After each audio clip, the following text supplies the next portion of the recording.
All right, today we got it's a good day when your boy Tirzu upload a video, bro. And this is our Anteaters OP, bro. I don't know, man. I don't know. I'll say they defense. They defense, yeah, they defense is not it. I'm assuming that defense is not it. Their offense, I'll give it a mid. But overall, I'm thinking they're probably low. They're not OP. But hey yo, it's a good day when he uploads, so we here for it. How y'all day been? Y'all been doing good? I've been doing so you already know. Link up in the description below. Like, comment, subscribe, what up for do, man. You know my slogan, I'm the greatest and the worst. I am. Let's get it. I got it. Yeah. Right, let's get it. Oh yeah, and we got that Dark Soul gang thing. I love this stuff right here, bro. Oh man, it's over. GG. Ah. Boy, stop. Ain't no way.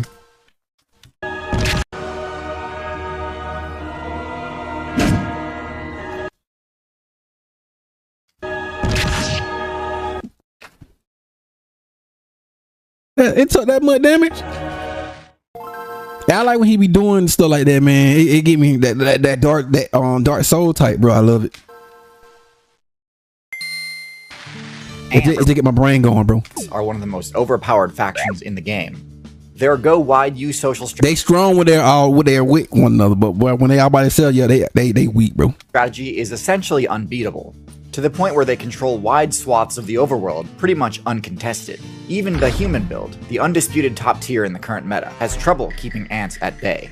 And with their huge variety of incredible abilities, from acidic projectiles and powerful stingers to coordinated attack strategies and terraforming abilities, I don't think it's much of a surprise that ants are such a meta-defining force. And yet, there's one build which can obliterate an entire colony in only a few minutes, the Anteater. But does having a super favorable matchup against one of the game's top tier builds actually translate into the Anteater being top tier itself? RIP to them ants, bro. There's so much more to the Anteater build than just being able to solo an entire colony of ants with ease. So in today's video, we'll discuss all the abilities and weaknesses of the Anteater build to determine or Anteaters OP. Anteaters are only I don't know they OP. I don't think they OP, but let's hear his perspective, bro. Playable on the South America server in both jungle and savanna biomes. And this is not an easy server to try to carve a niche into. I know I drone on a lot about how OP African builds are, but the Amazon rainforest is home to some of the most fearsome predators in the game, including the snake build with the largest size, and the felid build with the most powerful bite, among many other incredibly dangerous predators. Meanwhile, the Anteater's closest living relative is the sloth, a build with so many devastating flaws that I currently rate it as the mammal furthest down on the tier list. So how is it that the Anteater is able to survive such a hostile metagame? Well, they may be closely related to the pathetic moss-covered slugs that Human Faith builds named one of the 7 deadly sins after, but they're also related to this, Megatherium, the gigantic ground sloth that was capable of one-shotting a saber-tooth. And in my opinion, Anteaters take after this type of sloth. To see what I mean, let's look at their stats. There is some variation among different Anteater builds, which we'll get into later in this video, but for now, we're going to focus on the giant Anteater. Pulling up the analysis, 2 things jump out. Okay, let's see. I gotta see this. It's intelligent, it's power, speed. What? That's speed, right? Speed, defense, HP. Okay. Okay. I thought, it could be down the bottom. I don't know. This is his perspective, bro. But intelligence is not all that, bro. So that's his downfall right there. But let me hush him. Let him talk right away. The first is their shockingly high HP stat. While they don't have any major form of armor, the Anteater can still shake off a surprising amount of damage, even from attacks that might normally one-shot most players. This is crucial as it allows the Anteater a chance to survive ambushes by jaguars, which is pretty incredible given that jaguars frequently one-shot crocodilians. But this is also extremely important because it provides an opportunity for the Anteater's other surprisingly high stat to become relevant, that stat being their attack power. This attack power stat might look like a mistake, especially given that Anteaters don't even have teeth and are completely locked out of using the move Bite.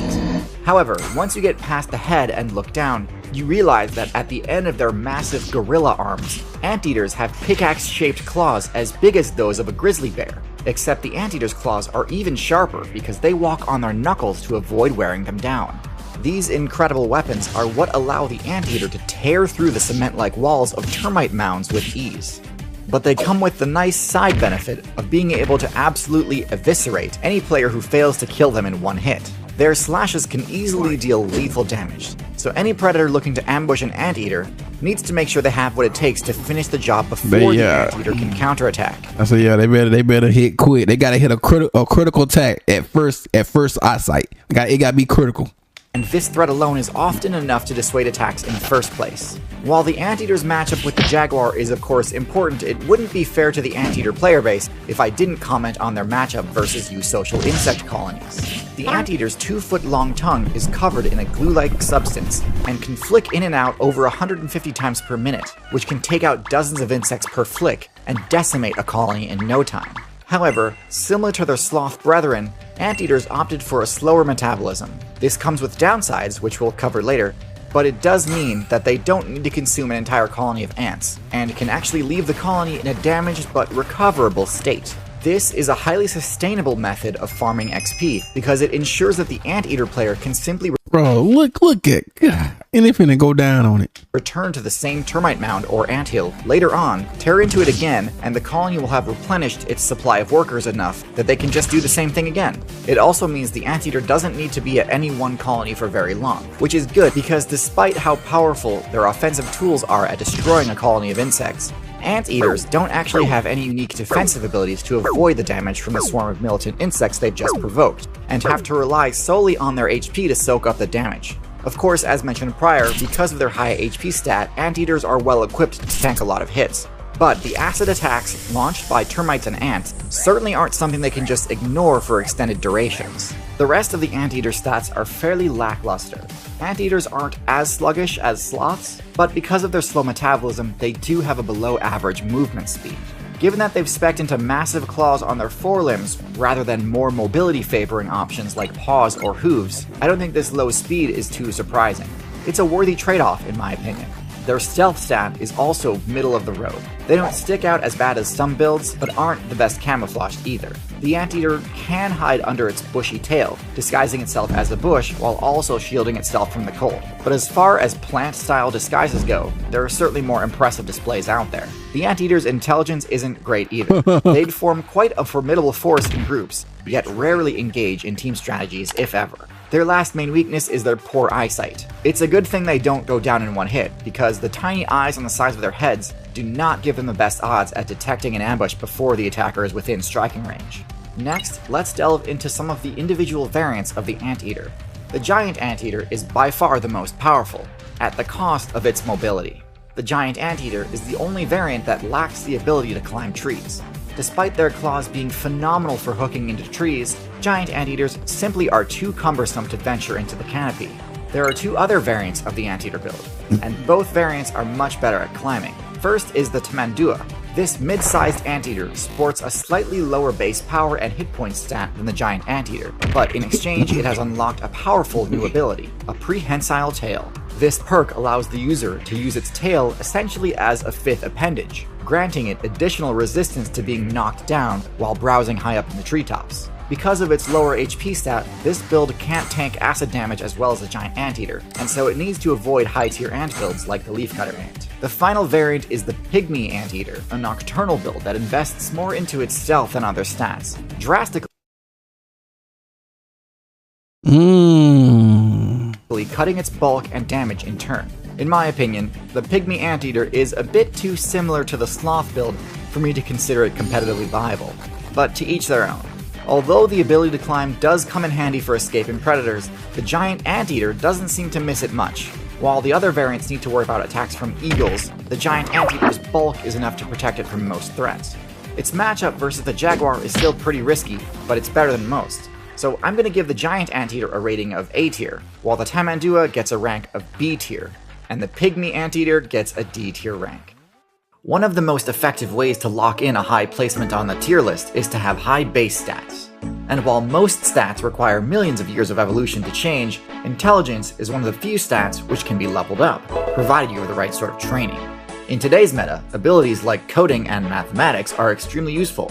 They're tough to learn, unless you got a really effective course designed to intuitively guide you through difficult concepts. That's precisely Got where that Pokemon thing going. today's sponsor, Brilliant, comes in. Brilliant is an online learning platform which uses fun, interactive courses to help you level up those science and engineering skills. I don't know about you, but the way I've learned best is in a low-pressure environment where I'm free to make as many mistakes as I want. It's how I learned video editing, it's how I learned 3D animation, and now, thanks to Brilliant, it's also how I'm learning coding and data science. Instead of spending huge amounts of money and getting slapped with disheartening grades every time you struggle to nail something on the first try, you can go at your own pace and see helpful explanations whenever you need. If this sounds good to you, you can try Brilliant completely free for 30 days. But don't worry, you don't need to speedrun the entire library in just a month to save money, because the first 200 of you to visit my link get 20% off the annual membership. That's brilliant.org/Tirzu. Thanks again to Brilliant for sponsoring, and thank you for watching. And there you have it, ladies and gentlemen. Yeah, it's always a good day when your boy uploads something. So you already know. Link up in the description below. Like, comment, subscribe for doing, man. I'm on here. Be safe.